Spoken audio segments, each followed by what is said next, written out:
Salve discipuli, this is McEaster Buddy, and this lesson is all about the genitive. So here's a rundown of all the cases we have so far.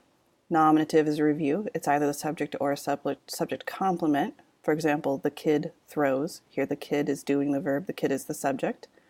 I'm going to skip the genitive for now. The dative is also a review. Most of the time it's an indirect object, occasionally the direct object if it's going with a special verb. For example, the kid throws the ball for the dog. The dog is indirectly receiving the action of the verb, so it is an indirect object. Accusative is either the direct object or an object of a preposition. The kid throws the ball for the dog. The ball is directly receiving the action of the verb, so it's our direct object. Ablatives are, for now, always the object of a preposition. The kid throws the ball over the house. The house is receiving the action of the preposition, over, or the direction, I should say, of the preposition. Let's go back to the genitive. This is the new thing. Genitive is a possessive. It's always showing possession. The thing or the person in the genitive is possessing something else in the sentence. It's not being possessed, it's doing the possessing. For example, the kid's mom throws the ball. The kid here is in the possessive. The mom belongs to the kid. The mom is the subject. All right, how to translate them. If it's singular in English, typically you just put an apostrophe S. The kid's ball means it's one kid possessing a ball. You can do it the of version if that's more comfortable for you, the ball of the kid. Plural possession is a little bit trickier. If it ends in an S, just put an apostrophe. This is multiple kids possessing a ball. It sounds the same though, the kid's ball, the kid's ball. Sounds the same, but it looks different. You can also do this the of version if that's more comfortable. If it's a plural that doesn't end in an S, then you do apostrophe S, the children's ball. So this is children possessing a ball. Again, you can also do it the of version, the ball of the children. Here's your chart with all of the new endings, all the genitives. Make sure that you memorize those. And this is what new dictionary entries look like. So for the first declension, you're going to have the nominative singular and then the genitive singular. For the second declension, masculine, you're going to have the nominative singular and the genitive singular as well.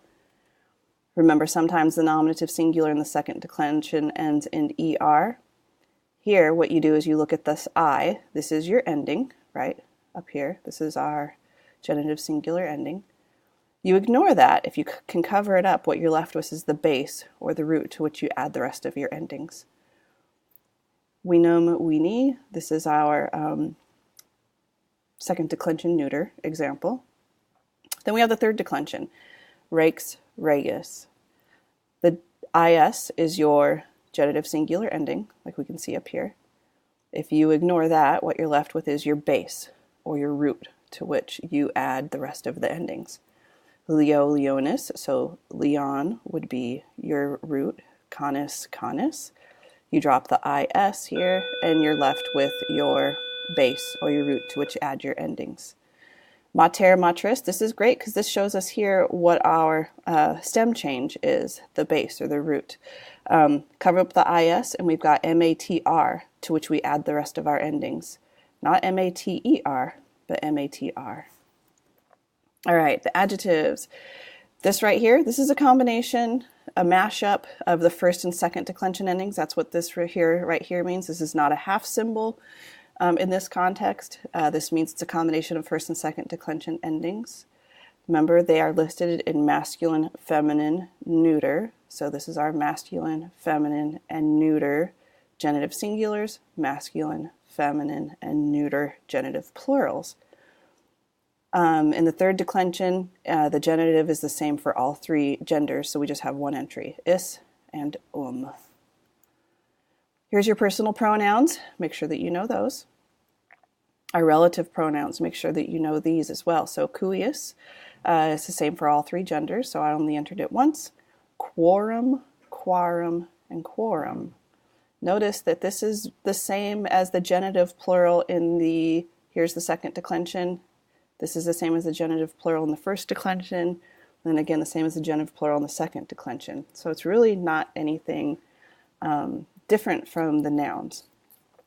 Practice sentences. So draw arrows from the genitive to the noun it is possessing, then go back and put parentheses around your prep phrases. If the genitive is modifying the object of the preposition, make sure you include it in the prep phrase. Mark all the remaining words as SV, DO, IO, or adverb and bracket your relative clauses. All right, so here are your 6 sentences. Copy them down, mark them up, write out a translation. You'll need to pause the video right now to do so, and then unpause the video and you can check your work. All right, so the first sentence was ad portam Alexandriae mox per venimus. Alexandriae, of Alexandria. What is Alexandria here possessing? It's most logical, it's the only logical thing in the sentence for it to be possessing is the port or the harbor. So I drew my arrow there, which is why it's also included in as part of the prep phrase. Mox is an adverb, per venimus is our verb. We have no nominative here, so we just look at our ending, mus. We know that our subject is we. So soon we arrived at the port of Alexandria.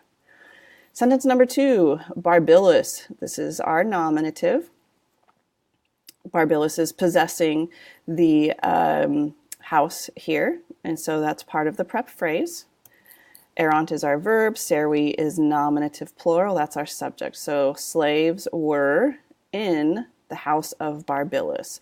Or you could say there were slaves in Barbilus's house. Number 3, urbis. It makes sense for the city to be possessing the streets. And because streets is part of a prep phrase, we include its modifier in the prep phrase. The milites is a nominative plural from the third declension, that's our subject. Ambuluerant is our verb. So the soldiers walked through the streets of the city.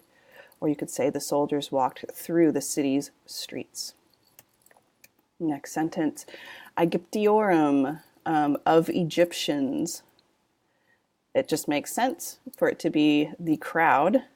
You wouldn't say an old man of the Egyptians. And because this is a prep phrase, we include the genitive in the prep phrase. Erat is our verb. Senex is our subject. So you could say the old man was in a crowd of Egyptians. You could say there was an old man in the crowd of Egyptians. All right, militum. This one looks a little weird. It ends in Your instincts are going to tell you that this is accusative singular from the second declension. But you need to remember that soldier is a third declension noun. And in the third declension is genitive plural. So this is of the soldiers. So a row or a column of soldiers. This is our prep phrase. Agmen is our subject because it's third declension. Ambulawit is our verb. So a row of soldiers walked through the city. All right, this one was a little bit more complicated. We've got a prep phrase here that's inside of a relative clause. Cuius is our possessive here, and it's modifying taberna, whose store. We could do another arrow. We could say that in order to indicate the antecedent of cuius, whose is referring back to Clemens. Clemens is our direct object because it's accusative. We have no nominative outside of the relative clause. So the main part of this sentence is, I was visiting Clemens. Our relative clause here is just giving us more information about Clemens. Clemens, whose store was near the harbor. So do you see how this is nominative? That's the subject of the relative clause. This is a prep phrase within the relative clause. This is the verb of the relative clause. So let's put it all together. I was visiting Clemens, whose store was near the harbor. All right, so remember, the genitive shows possession. Singular ways to translate it, the kid's ball or the ball of the kid. Plural ways to translate it, the kid's ball, the ball of the kids, or the children's ball, the ball of the children. While late to discipuli,